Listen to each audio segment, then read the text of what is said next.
বিসমিল্লাহির রহমানির রহিম। এমন দুইয়ের অধিক ব্যক্তি বা বস্তুর মধ্যে বোঝালে ব্যবহৃত হবে, এবং বিটুইন বিটুইন দুইটি বস্তু বা দুই ব্যক্তির মধ্যে হলে বোঝাবে। যেমন incorrect, she had to choose among the two options. Correct হবে she had to choose between the two options.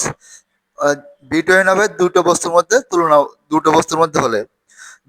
দুইটি বস্তু বা ব্যক্তিকে বোঝালে তখন বিটুইন হবে।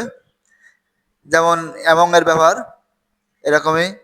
Incorrect, the secret was shared between the group, কিন্তু কারেক্ট হবে the secret was shared among the group. Group মানে একটা দল, দুইয়ের অধিক বোঝাচ্ছে, এই জন্য এই জায়গায় অ্যামং বসছে।